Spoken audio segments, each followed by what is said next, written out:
business, finance, the world economy, they can all get better, but you get one life. Your friends, your family are far more precious than that. Stay in safe, connect, empathize,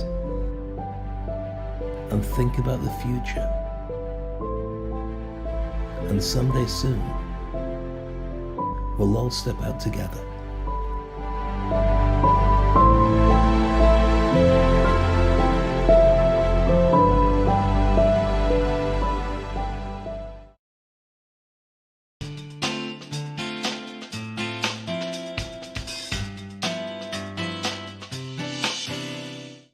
Hi, I'm Dave Crane. Welcome to Speak on Stage. Today is 10/10/2020, which is the 10th of October in the year 2020. And it's actually World Mental Health Day.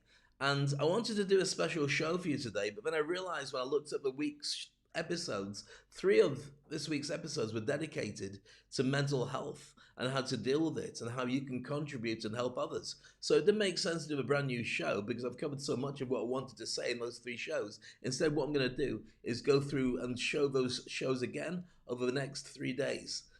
So as I mentioned before, it's Mental Health Day. I really want you to be able to reach out and help people. Hopefully this will empower you to look after you better. There is no right or wrong way to deal with it, by the way. The important thing is just to get through. And that's going to be explained in these 3 shows. Let me show you exactly what we've got in the shows. First of all, this one I'm going to share with you today. It's how to survive the second pandemic of mental and emotional health.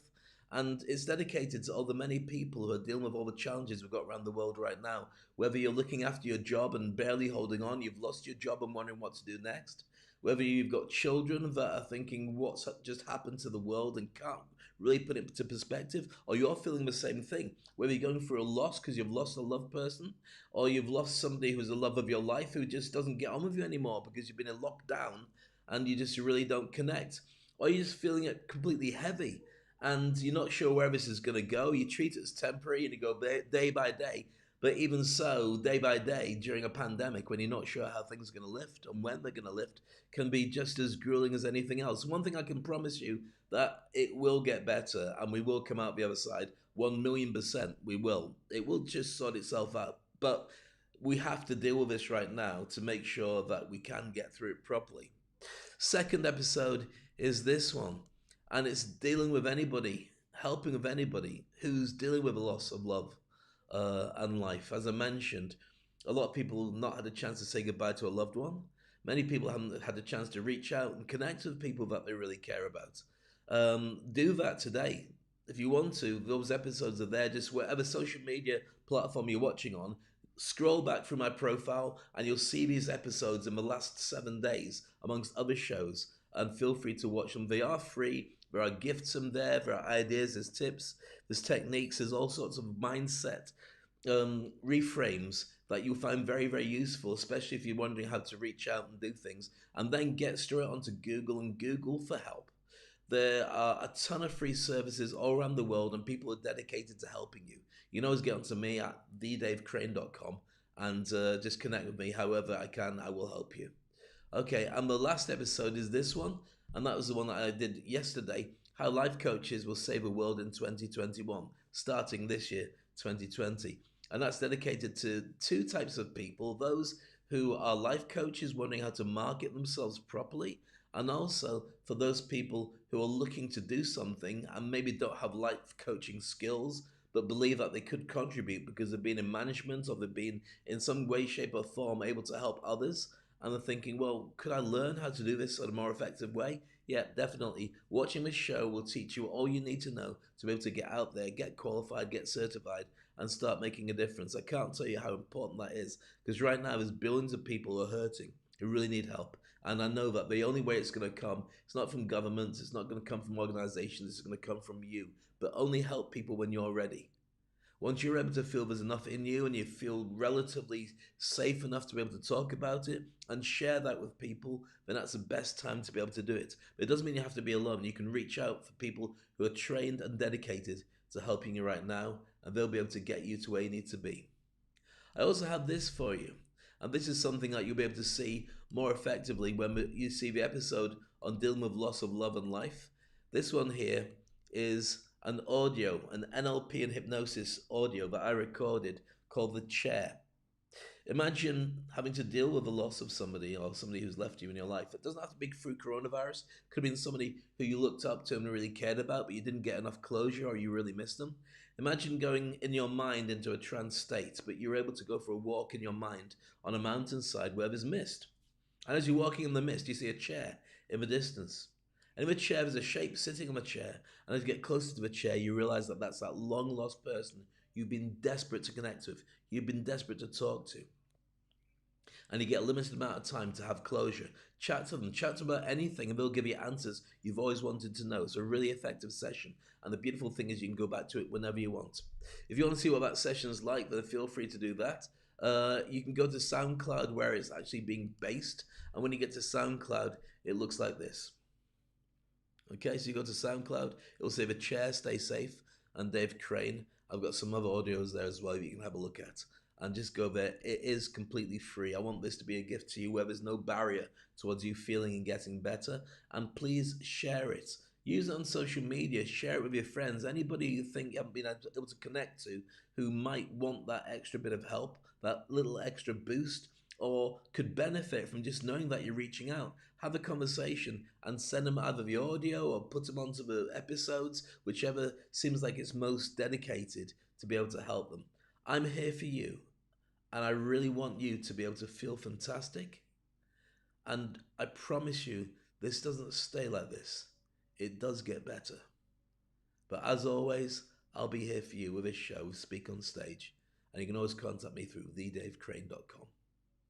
So now I'm going to share with you how to survive the second pandemic, and I wish you all the very best for World Mental Health Day. Stay safe and look after yourself.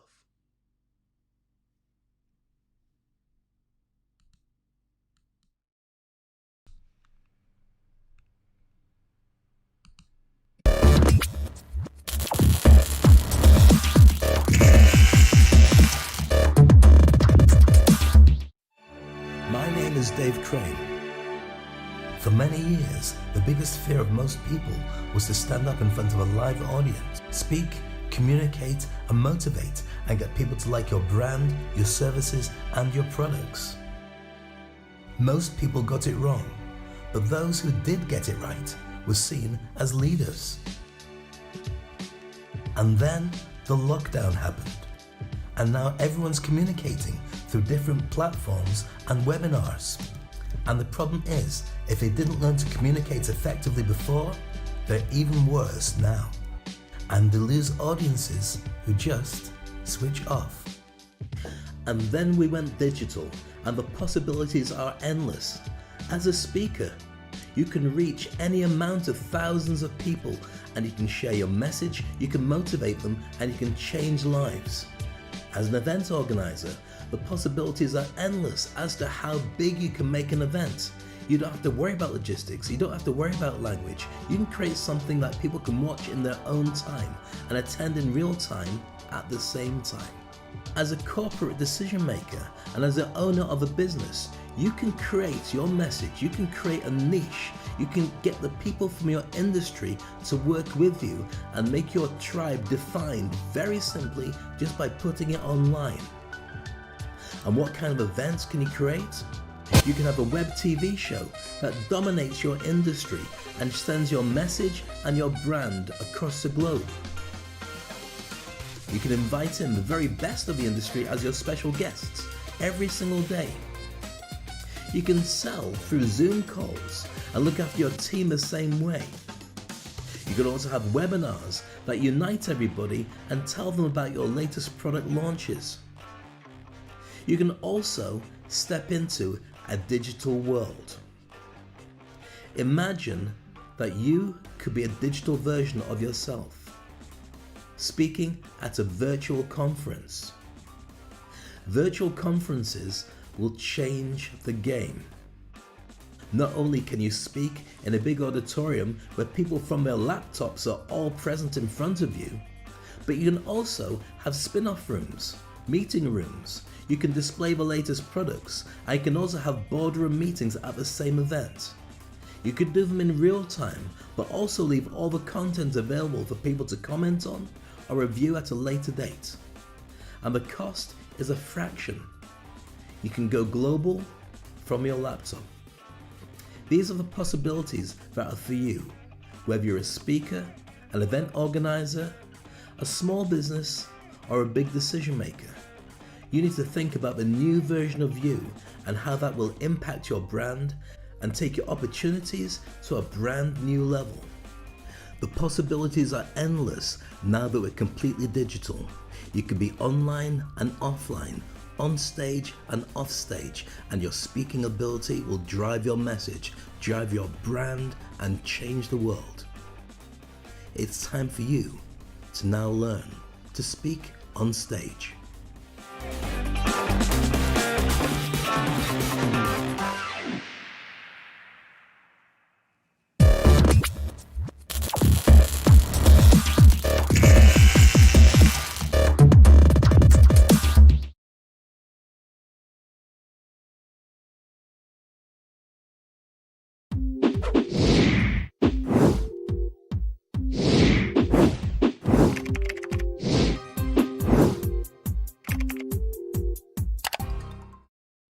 Hi, it's me, Dave Crane. How are you? I've still got my dodgy chair from yesterday. I'm waiting to get my new one. I'm going to get one of these chairs that you can sit in, you can relax, and there's a head thing, so you can get your head, and your feet can go up like that and not have to hold them in the air like you're doing some kind of like planking.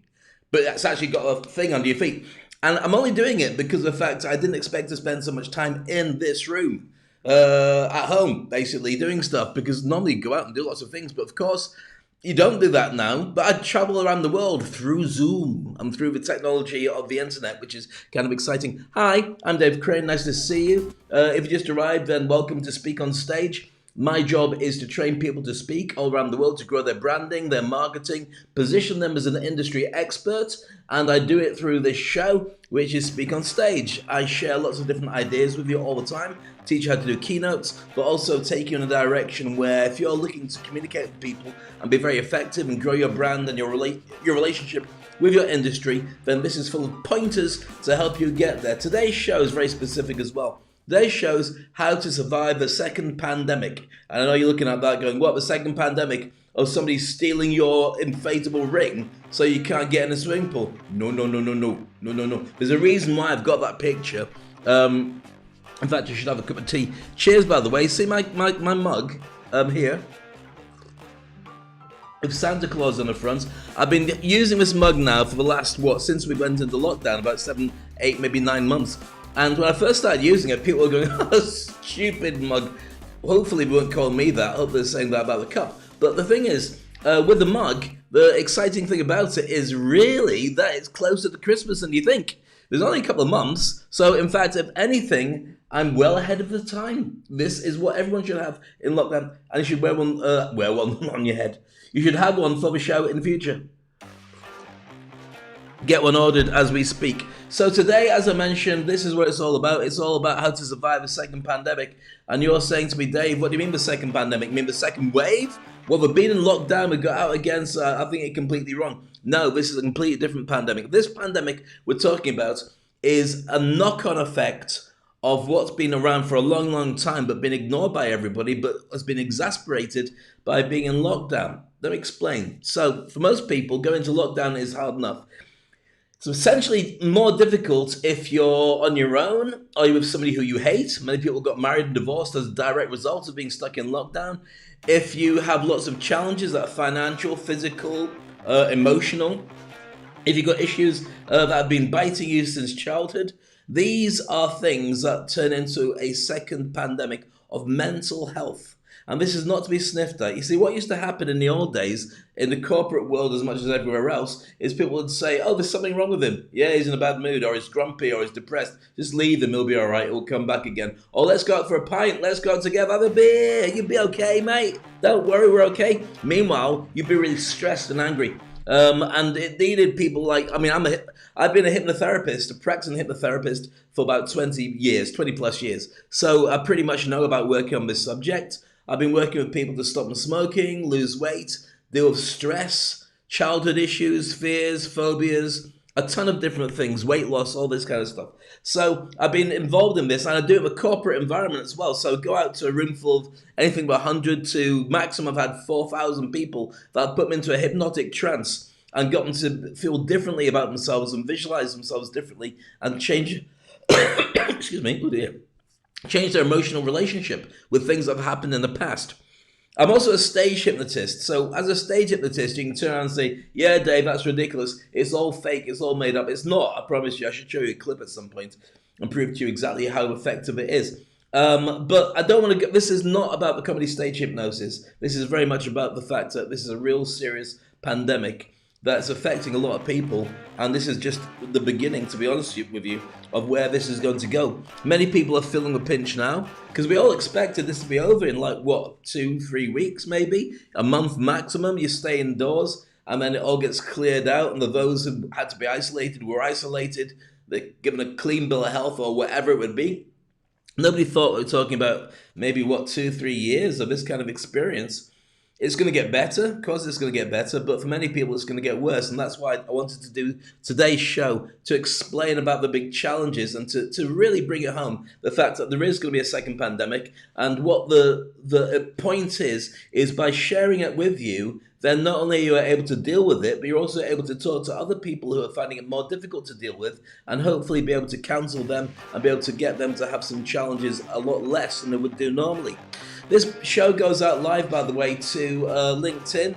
It goes out to Facebook, to Twitter via Periscope, and also to YouTube. Please feel free to share it. Now, it's a strange thing to say, have a watch party on Facebook, because it's not something you want to celebrate as a party.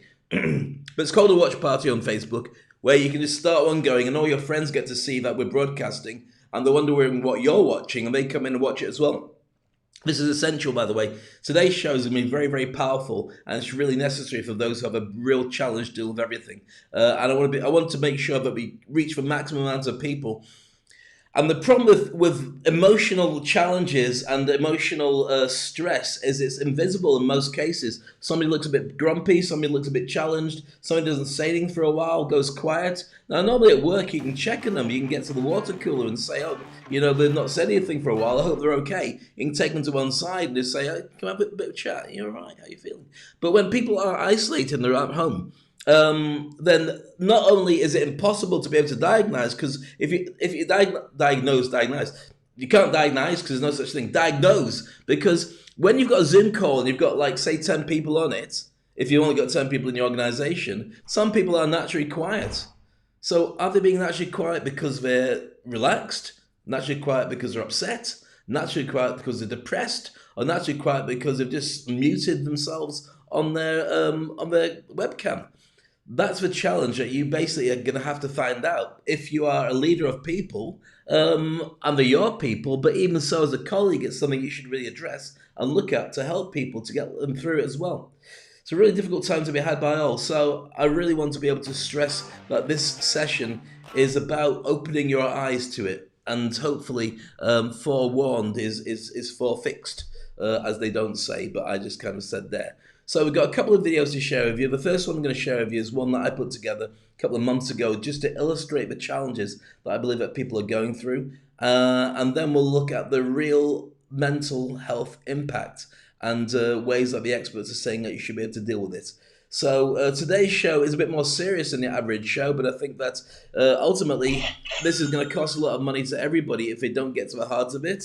And the mental health situation is something that is not looked after by insurance generally, and it hasn't been before. If you needed mental health assistance, then what would happen is you'd have to pay for it out of your own pocket because it wasn't on the list of things that your average hospital or insurance company would deal with.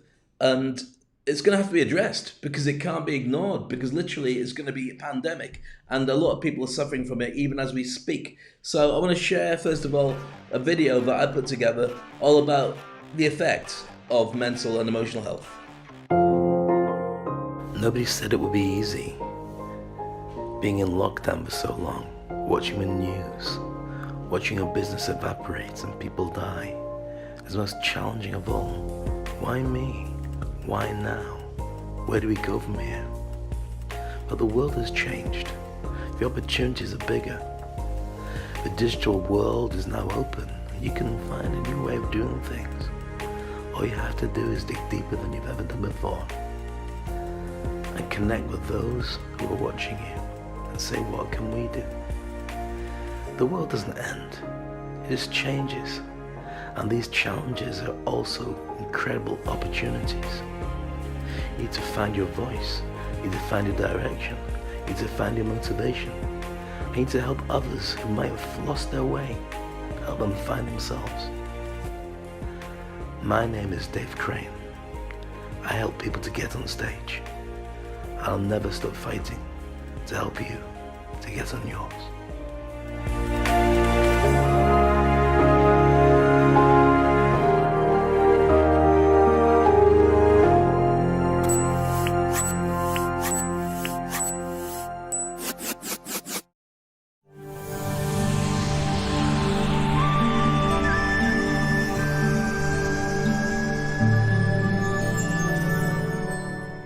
That's a video I shared a while ago on social media. My own thoughts about speaking are essential for this, in my opinion, because literally when you start working out what it is that stops you speaking and you're able to form your thoughts and your mindset around how you communicate with people, a lot of that same mindset of going on stage and dealing with your fears and phobias is along the same kind of lines of the things that you need to be able to address to be effective when it comes to mental health. Not least being busy, not least thinking about where you're going with this, not least being able to take understand your own feelings and the surroundings and what you need to do to step up to make things better. These are all natural if you're a speaker, and so in many ways they do overlap with what you need to understand for mental health. So I'm going to share with you now a video which I hope really helps to let you understand the many issues that people will be experiencing. You probably have already felt it. I have. I get certain days when I get really feeling down and I just don't play. All I do is just say, right, it's a TV day. I just let myself just chill out, relax, watch some TV because I want to be able to recharge my batteries without any stress. And it really helps. And there's no set time on how long you need to do this or how often you need to do it. You need to do it as long as you need to do it. So we'll be addressing that and other things in the next video. I love your thoughts, your comments. As always, let me know where you are. Let me know if you are suffering from it, because as always, we're here for you, like a big Speak on Stage family. So let's take a look at that next and Speak on Stage.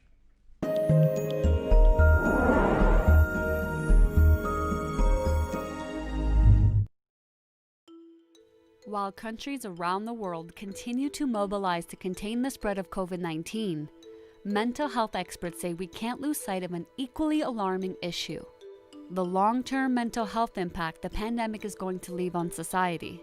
What I think we're facing here is a very traumatic event for a lot of people. It's a traumatic societal event for people. And one thing that we know about trauma is that while it's happening, you do whatever you can do to survive. You bear down and you just get through it, which is what we're all trying to do right now. I think that we're still very much in the trauma phase, the active trauma phase of this pandemic. But what happens after physical distancing measures are lifted? What comes after the pandemic is over and people are able to get back to whatever their normal may be? There's going to be residual stress, depression, certainly financial pressures, learning how to re-engage with the world in this new way. That's going to be difficult for a lot of people, and those are exactly the kinds of risk factors that lead to increasing rates of depression, anxiety, and even suicide. The rapid spread of the pandemic gave little chance to prepare for or even process all that has happened in terms of job losses and the complete uprooting of everyday life and relationships. Maggie Hu is a student at McMaster University who suffers from a generalized anxiety disorder. I shut down because I don't know what to do. I'm not prepared for this. I did not run a rehearsal of the situation in my head.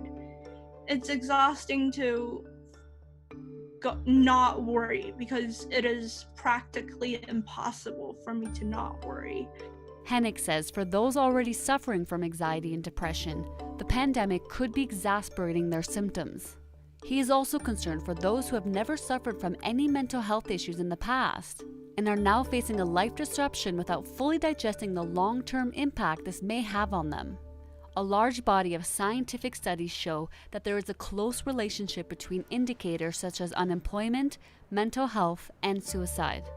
Research out of the Great Recession of 2008 reveals that a 1% increase in unemployment was accompanied by a 1% increase in the rates of suicides in the US. Hennick explains there is a peak and a valley response in our nervous system when faced with trauma. Right now, we are at a peak in which we are engaging with the immediate threat of the pandemic. You go into survival mode, which can be very taxing on a person's mental health.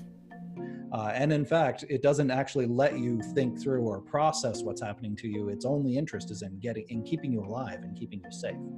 Once the pandemic is over, there will be a valley in which we recover from that threat. But the problem is, going back to baseline without support can take a lot longer than we may think. After the threat passes, Hennick says people can start to retreat or fall into depression or find many other ways of dissociating themselves with the trauma they experienced. It can really become almost an infection on its own. Some people stay stuck either way at the top of that peak, or they stay stuck down at the bottom, or anywhere in between. Not everybody returns to baseline, and that's where we become concerned about mental illness. In Canada, we currently have universal medical care, but things like psychotherapy, which Hennick says has proven to be an effective treatment for mental health problems, generally isn't funded publicly. Hennick says the federal and provincial governments need to step up to make sure proper treatments and programs are funded, so as many people as possible have access when in need, adding that everyone, including employers, will have to play a role.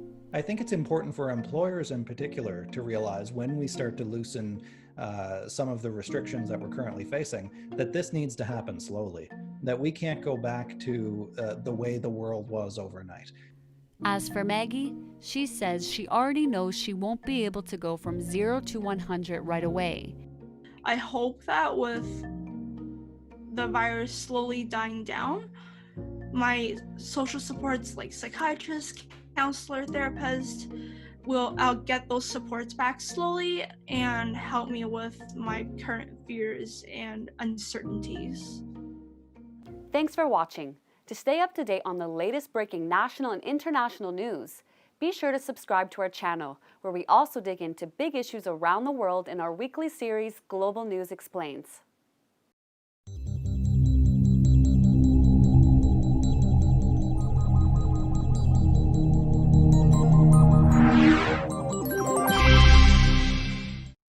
So welcome back to Speak on Stage.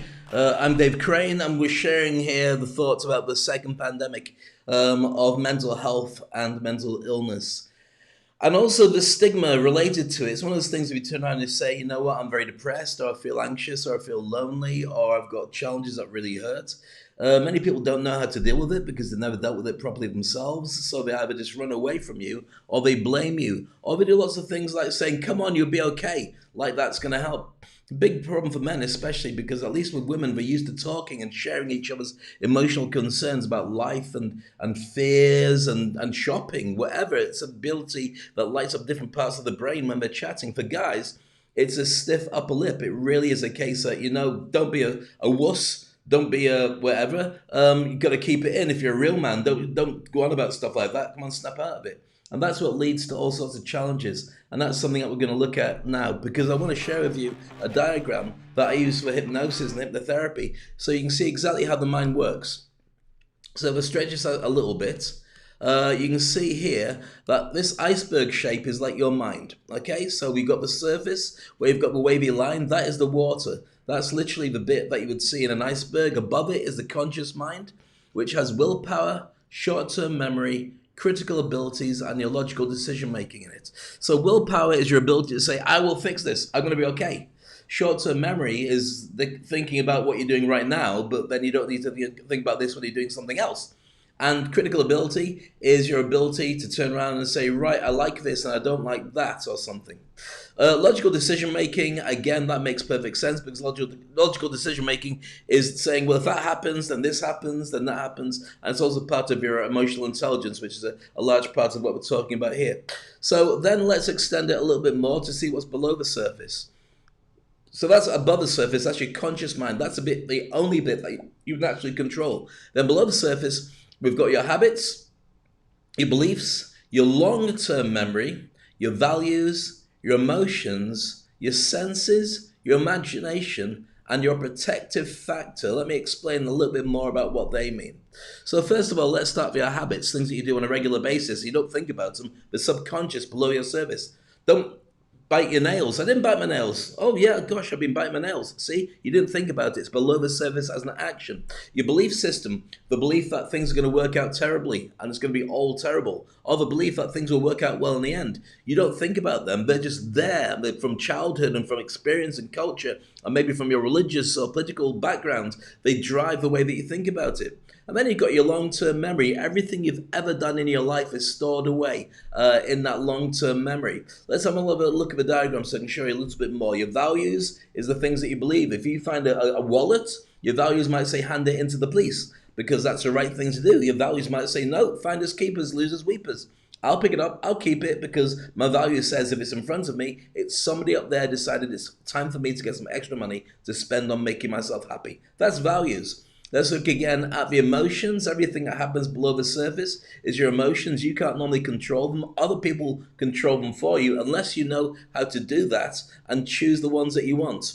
Then you've got your imagination, the ability to think things and the ability to project where you truly want to be. Your senses are there as well. Everything you've ever done and ever experienced, even if you don't sense it at the time, your senses are still recording smell, touch, taste, feelings. In fact, to be honest with you about senses, there's about 25 different senses, not the 5 that we get told we're going to have, including your temperature, sensing when you're hot, or love, or sensing when you fear. That's a sense, but it's not amongst the normal 5 senses that they tell you. So there's about 25 that we know about. And a protective factor, this bit here, which is all about your ability to then look after yourself and make decisions that keep you safe. Now, the problem is with the protective factor, it was created to keep you safe when you're a child, and the same things might keep you safe now, but they don't really help you because you're older and wiser, and they prevent you from being able to do things. I won't spend too long on this, but I'll give you an example. So, for instance, if you're a smoker, your protective factor has taught you from a very early stage to get on with people, to stay safer by being in a group of people and doing what they do. So for instance, if you started smoking because your friends were smoking, it's really hard to shake that cigarette without then changing your relationship with I should do what other people do. Does that make sense? So as a hypnotherapist, I go back to the initial sensitizing event, the first time you had that feeling, which is normally at school, first day of school, sitting down, and everyone's doing the same thing because the teachers told them to do it. And that relates to your cigarettes later on and other things that you did that might not be good for you now, but you did them as part of your survival technique. Does that make sense? It might not. Don't worry about it. I'm just trying to explain it. You can always watch this video again as we go further.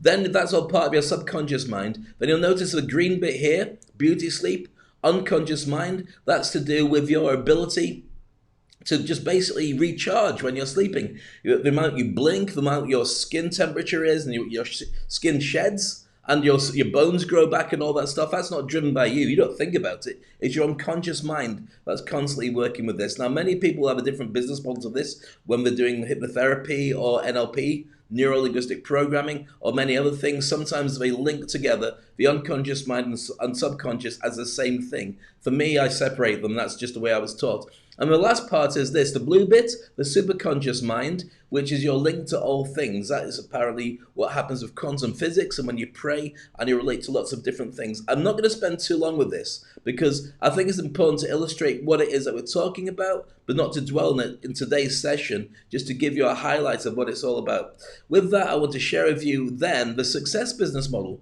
because I think it makes a big difference when you look at this. Again, an iceberg. Again, what people see. What people don't see is the persistence, the failure, the sacrifice, disappointments, hard work, dedication, all the rest of the stuff below the surface. Now, this is a similar business model. I could do another one to do with depression and mental health, but you get this, the point I'm making, that so much of it is above the surface. That's a bit you normally deal with, but all the real engine that drives you is below the surface. What happens in hypnotherapy is when you put somebody into a trance state, you flip it. So the big bit comes to the top and the little bit stays underneath the surface. So for instance, they might not know when I'm doing a stage show, that they're being hypnotized to do crazy stuff. Why don't we know? Because their awareness is underneath the water. But the crazy stuff is now let loose because their imagination, their senses, their protective factor, all these other elements are playing wild. And that's why sometimes people's ambitions change them when they get drunk at a party. So, for instance, some people are really quiet, put a few drinks on them, oh my goodness, they change into a different person. Iceberg change. Do you get it now? So when somebody's in hypnosis, again, the same thing. So what happens is when we're looking at how to fix and change the state that somebody has, when they're in we've got a real issue with mental health issues, it's below the surface. It's in that bit there. You can talk it until the cows come home, but what you really need to do is address what goes on below the surface. So that's what we're going to be looking at in some degree, because I'm not expecting to turn you into hypnotherapists, NLP master practitioners in one go today, but certainly to flag up a couple of things. And as we're talking about it, I do actually have a program to help people with this, but I'm not saying it to plug that. There are lots of different ways of learning online and so on about how your mind works too. So I've got the brand new You program, which I'll be talking about in future episodes. But meanwhile, do what you can. Do a bit of research. Find out what you can do with meditation, hypnotherapy, NLP, and all these different things to change the state of your mind and allow you to feel differently. Next up, we're going to be having a look at something really important, and that's 7 different practices to help you feel better with yourself. That's coming up next on Speak on Stage. And I love your thoughts and comments, by the way. It's all about mental health, and today it's all about you.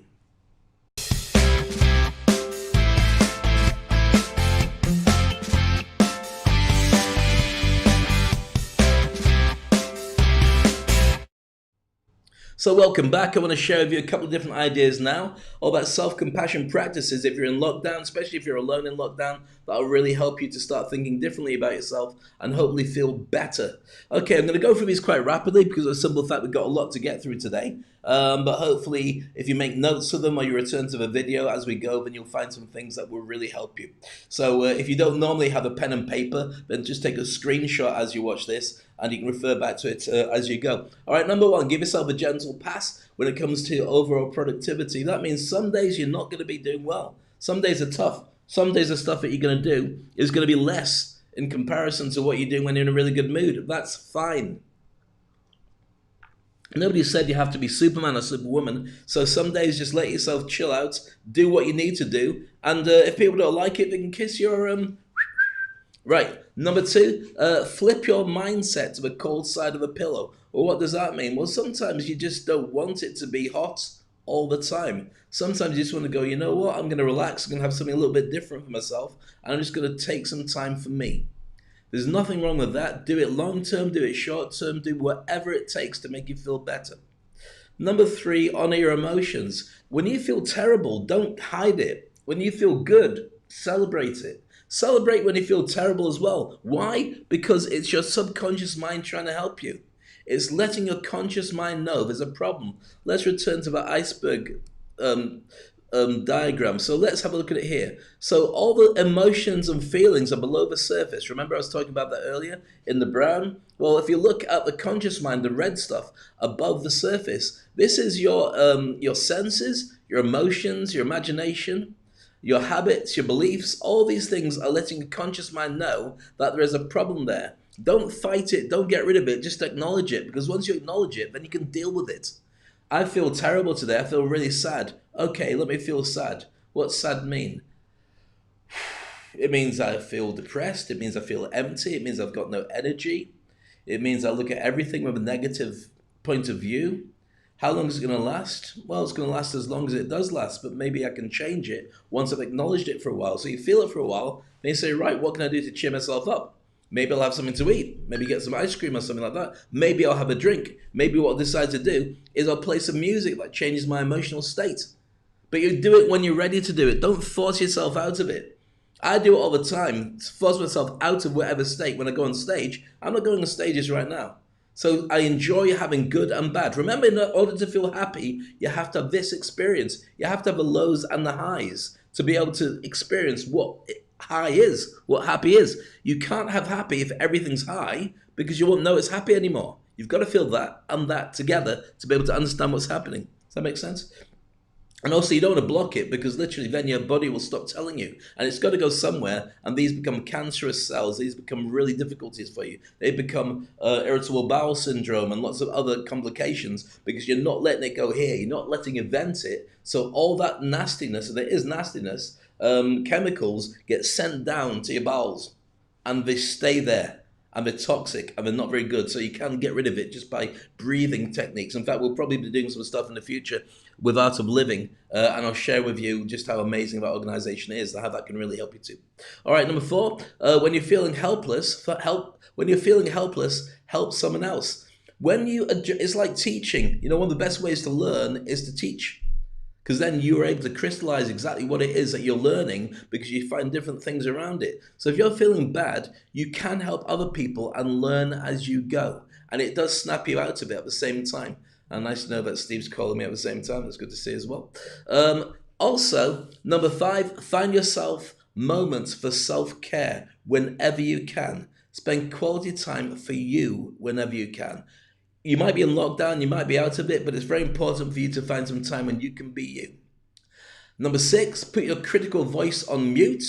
What does that mean? Well, that means don't be so hard on yourself. Sometimes you just got to chill out and say, I'm okay. You know what? I'll always be okay. And last in this particular session, begin the mindfulness habit of collecting golden nuggets. Look around, have gratitude, get your gratitude book out, do a vision board. What can you celebrate in your life? You got food, you got water, you got breath, you got friends, you got Facebook, maybe not Facebook, but you got lots of other things you can do. You got TV, you got contacts, you got long lost friends you've not been in contact. You got loads of things you can do to make a big difference. Think about them and use them to a different effect. And with that, you've got a couple of small tips, little bits of battle, tiny little things that help you move forward, make a change, and make it easier for you to find a way forward for the future. Right? Does that help? Good.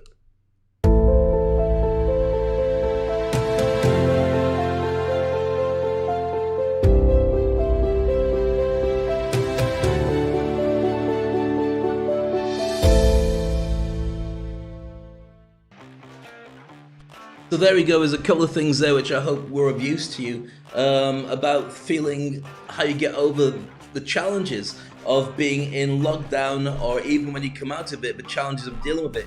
Don't be scared to deal with stress. I joke about having this stress ball, this stress gold bar, but if you've got a squeeze toy that you can get all your frustration out on, then do whatever it takes.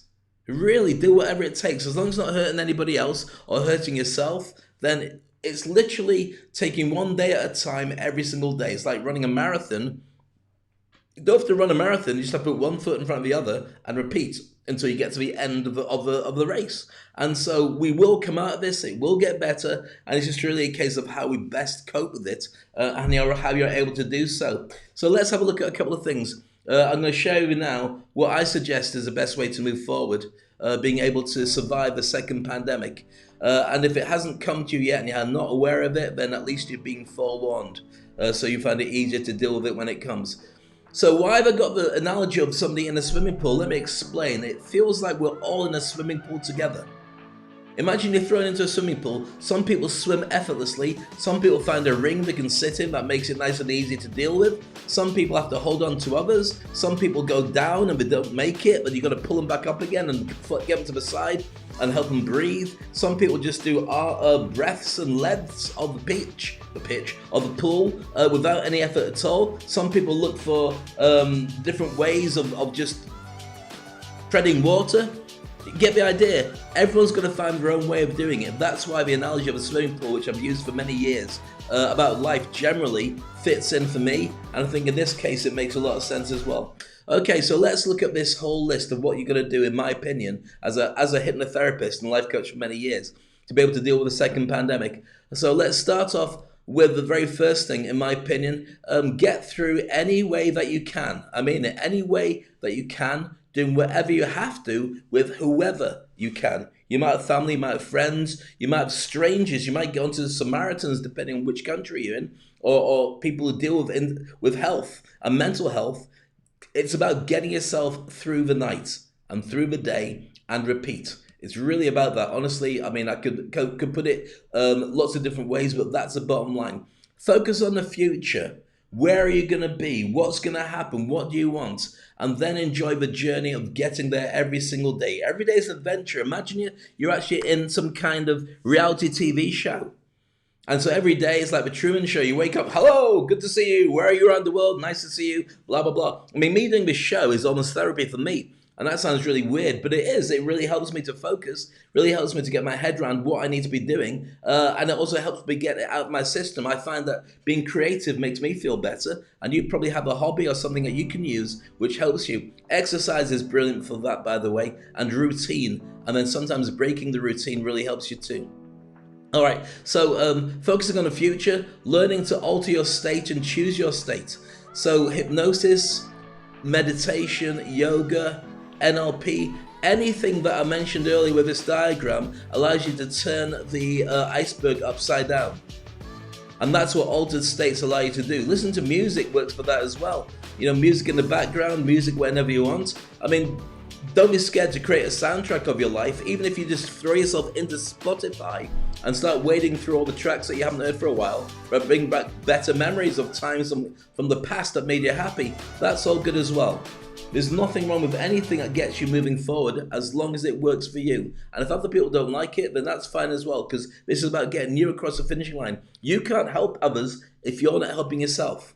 So look after yourself first, and then you leave a trail of breadcrumbs that others can follow, and you're able to help other people too. Does that make sense? I hope so. Okay, number 4 is this. Redesign your life to regain control of who you are and what happens to you. So many times in our life, from school, we're waiting for exam results to come back, and we want to keep the boss happy when we get a job, and we got a partner who we love, but sometimes they're in a bad mood, especially in lockdown if they're going through the same kind of challenges. You've got kids who are making a lot of noise, and they're all looking up to you to fix all this. You've got people who are living away, you've got parents, you've got whoever it is. Look after you first. Get control of you. Let me experience or share the experience that you need to think about. You know when you're flying on a plane in the old days when we used to have stewardesses, when you were flying the old days, but you'd have a stewardess or a steward, and they'd basically stand near the fire exit. So they'd stand at the front and they'd put on the life jacket and they'd say, right, the exits are here, here, and here. And if an oxygen mask comes down, put it on yourself. And you'd always think, well, I've got my kid here, I can look after my kid. But no, you can look after yourself first. If you put an oxygen mask on your kid and then you pass out from smoke, your kid can't get you off the plane. Not physically strong enough. So that means that you both perish in the potential fire. If you're flying, by the way, I'm sorry, I don't mean it. It could be anything. It could be a bus or a train. Now, if you're going on a bus or a train, you're now worried. Get the analogy of the oxygen mask. If you put it on you, so you can breathe and you can see what's going on, you can pick up your kid and then disconnect it and get to safety. That's why you look after yourself first with these things. Do you get it? Same with this. So designing your life means you've got control over what happens in your life. I mean, I've been teaching life design. In fact, I'd never called myself a life coach. I was always a life designer, because that's what I believe is the best way to make your life happen. Doing the stuff that you believe is the right thing for you and not anybody else. Because everybody else has got their own journey and it might not fit yours. So don't copy theirs unless it's good for you. Number 5, accept that there will be hurdles and there will be challenges. And there will always be them because there have always been them. It's not always easy to get over these things, but every single day you have a challenge, whether it's getting out of bed or what you have for dinner, or maybe you've hurt yourself, or you've gone through a relationship split, or you've lost your job. You've always had these things in your life. This is just another one, big one, but it's just another one. You will deal with it. You will get through it. I promise you. Just have faith in your ability. You don't get things in your life that you can't deal with. None of us do. We can all deal with this properly, I promise you. Number 6, share your thoughts in a tribe, or a support group, or a network, or extended family. If your family are negative people, you don't have to play with them, you know. You can just be nice from a distance, but then go off and spend time working on what you really need to do. Get a tribe or a network or experts on this to share stuff. If you spend time on forums online, then get a positive forum. Don't get one all about depression necessarily. They can help you, but reading all that stuff is like when you've got a symptom of something. Supposing your arm's a bit sore. You've got a sore arm. It's been sore for about 2 days now, and you Google it, and there's some tropical disease called sore arm, leg falling off, head goes wobbly syndrome. And you go, oh my God, I've got sore arm, leg falls off, head got wobbly syndrome. What am I going to do? And you start getting really panicky. The truth is, you haven't got that. It's just a psychosomatic thing that you thought, I must have this because I've been thinking about it. And so your body goes, okay, let's pretend we got that. And that's what part of a mental illness challenge is. That's what it's really all about, because you start thinking, maybe it's this and maybe it's that. Get rid of negative people from your radar. Literally, don't have to spend time with them. Wish them well, but they've got their own journey. And remember the swimming pool analogy. You have to float. Sometimes it's really hard to hold other people if you can't move your arms and legs yourself. You all go down, and that's no good to anybody. Yeah? So therefore, once you are able to reframe how you deal with the stuff in your life, then you can help them reframe once you've worked out your stuff. I wouldn't do it before that, because it's a blind leading the blind. No offense to blind people, that's what we're talking about. Okay, number 8, protect your independence. So your dependents, your interdependent people. You've got people who depend on you. You've got your staff maybe, you've got your family, you've got your friends, you've got your children, you've got your partner. They have to be protected. They might not be as strong as you, and if they're relying on you to be able to bring in the money to pay for everything, they're probably relying on you to be the person who leads the charge forward when it comes to being more effective and dealing with this better. So they are there for you. And basically gamify.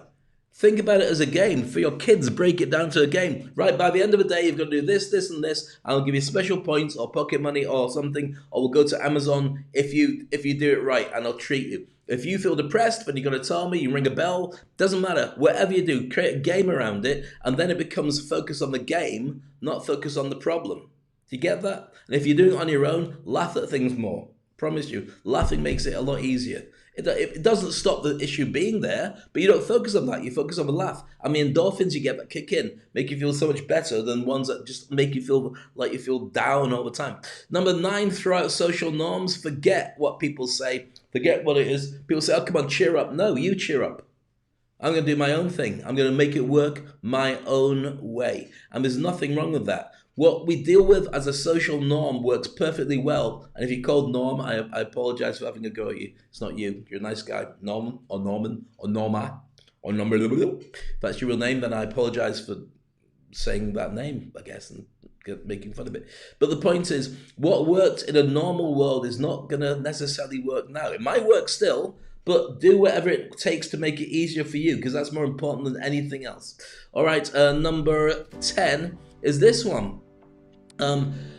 Reach out and get help. There's plenty out there. People like myself, there's so many life coaches who have spent all their time saying, can I work with you? Can I help you? I'll teach you how to be happy. Oh, nobody wants to be happy. I'll be happy. I'll be happy. They're there, they're waiting, and they'd love to work with you. Sometimes it can be done financially. Sometimes it's done because they've got to put together the hours of coaching for free so they can turn around and justify the qualification. So reach out. There's lots of people there. Number 11, motivational speakers. Hello, people like me. Look online, find my stuff. Find Tony Robbins, find Jack Canfield, Dr. John Gray for relationships, Brian Tracy, Simon Sinek, Gary Vaynerchuk, Grant Cardone, Ty Lopez. I could go on forever. There's loads and loads. Les Brown, my dear friend Les Brown. So many people who are brilliant, and their stuff is online on YouTube, or you can buy their books.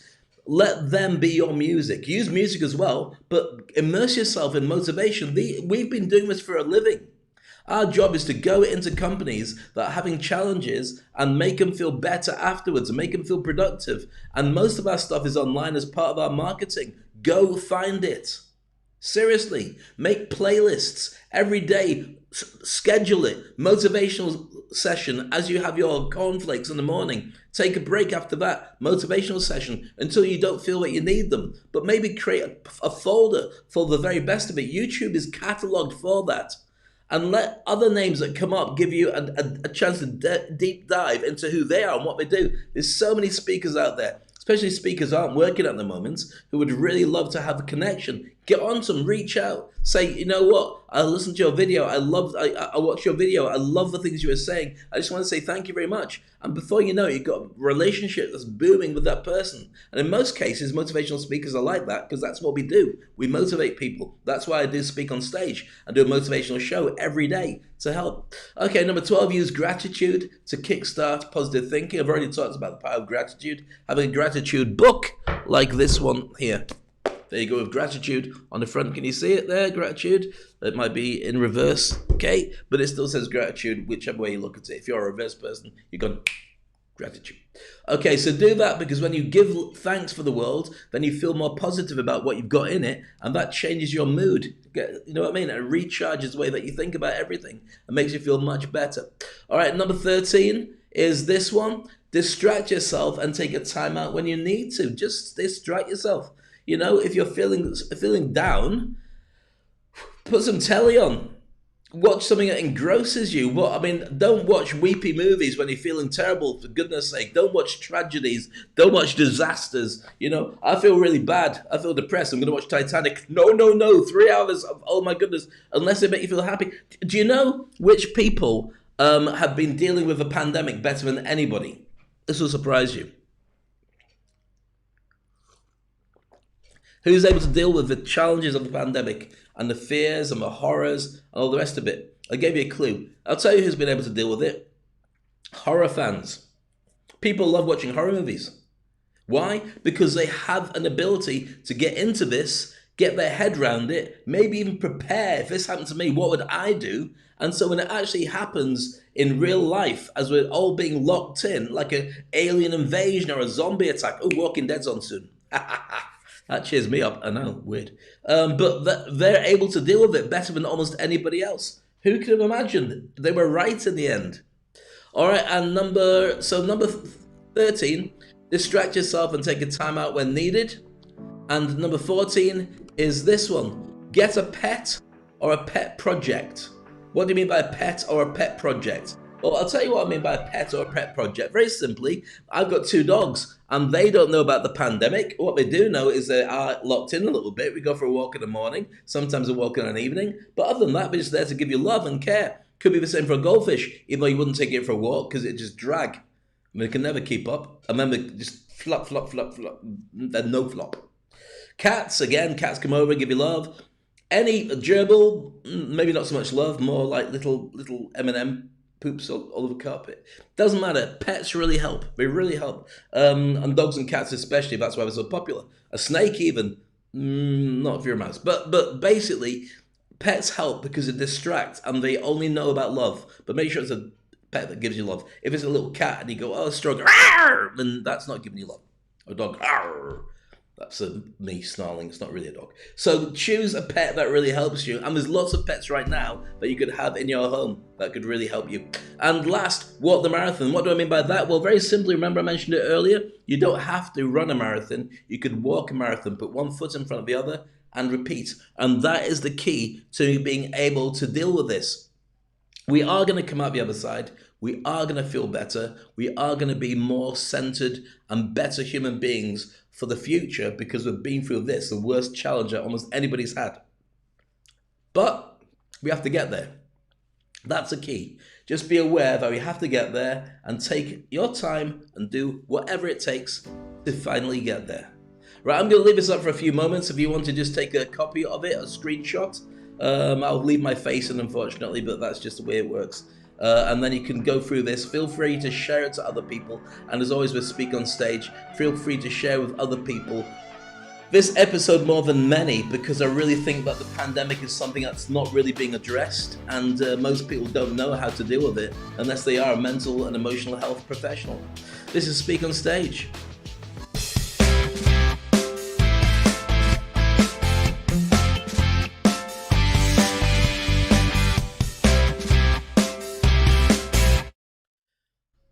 Well, it's been an action-packed show, and I hope that you've enjoyed it so far. I'm going to spend the rest of the day coaching people with my Industry Icon program. That's what I do. I train people to be successful in their business by speaking and connecting and doing virtual TV or writing books or podcasting or whatever allows their branding to be prominent. If you've just started a business and you want to know how to do it better, contact me. If you want to reinvent yourself as somebody different, so you found online to drive your business, then contact me, because I really do believe that every industry can have experts that are positioned really well. And most people don't know how to do it effectively. I do this show just about every single day. This is episode 48, is it? The 49. Ooh, tomorrow will be 50. Amazing. And I do this to illustrate that I can talk very simply, and to reach people and help them. So if this interests you, you don't have to be a speaker. You can just use social media to grow your brand and grow the impact. But people will find you, will gravitate towards you.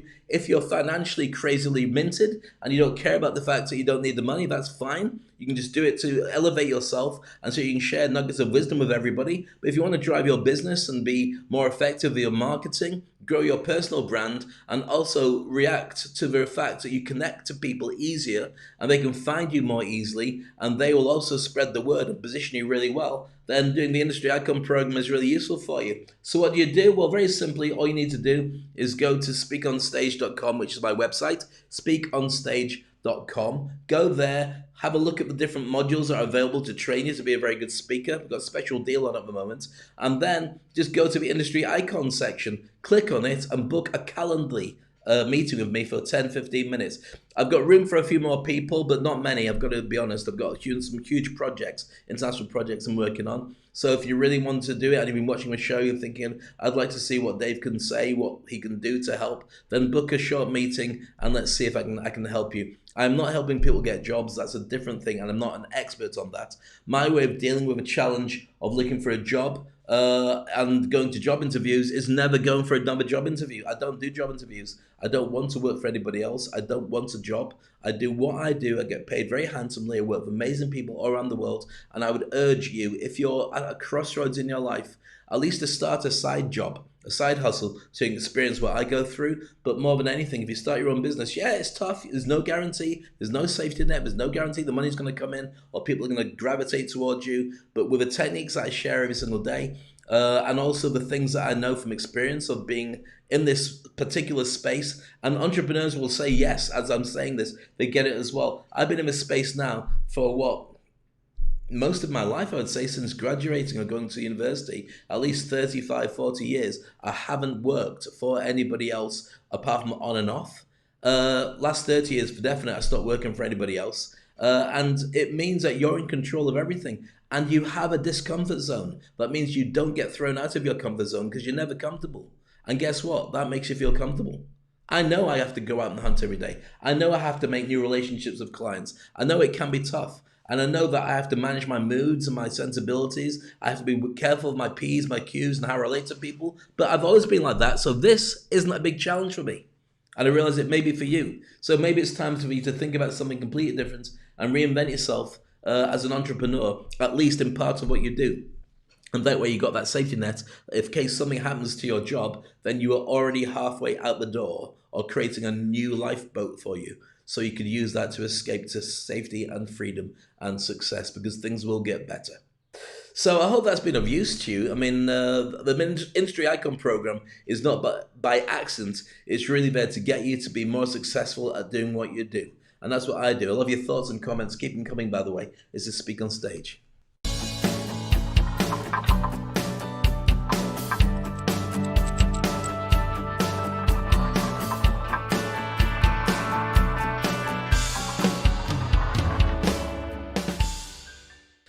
So that brings us to a close today. I hope you enjoyed it. The sensibilities were all about this, how to survive the second pandemic, and I was very sensible. And tomorrow I'll probably be a bit more bonkers because we'll do another subject, unrelated but all related, because we're here in lockdown. You have no choice but to watch, and I have no choice but to share cool stuff with you. Love your thoughts, love your comments. I really do appreciate you being here. And while you're here, I will continue to make the shows and share them with you. You just let people around the world know what's going on. I look forward to seeing you same time tomorrow. I'm going to leave you with a video that I recorded in the Maldives. I can't even think of when I'm next going to get to the Maldives, but this is a real time. It started raining. I got up from a dinner table, grabbed my phone, this very phone, and made a video of what I thought about the rain in the Maldives and what happens to people really in life. Love to know your thoughts, but meanwhile, just enjoy. I'll catch you tomorrow with another show. This is Speak on Stage. Look after yourself and stay groovy. Bye-bye. Sometimes it rains in paradise. You leave everybody behind, and you look around, and the rain's come down. It got to that point where you thought, I can start on my own, I can do my own thing. But then when the rain comes down, you can't tell what's behind you, and you can't tell what's in front. In real terms, that means you're not really sure where you've been or where you're gonna go. So what do you do? Do you look for shelter? Do you look for a place to hide? A place where you can not be seen and you can lick your wounds? Or do you just test the water? Feel what it's like. Feel the consistency and make a decision. Maybe I can still do this. It doesn't matter where you are, how big you get, how powerful you are, how connected, how successful. It's always going to rain in paradise. But the big difference is, what are you going to do about it? The smart people make choices as they go. The smart people learn to deal with it as it comes. The smart people know that regardless of what happens right now, the sunshine will come out. Life will be good, and you'll get your opportunity to shine. That's why the successful people always make it to the top.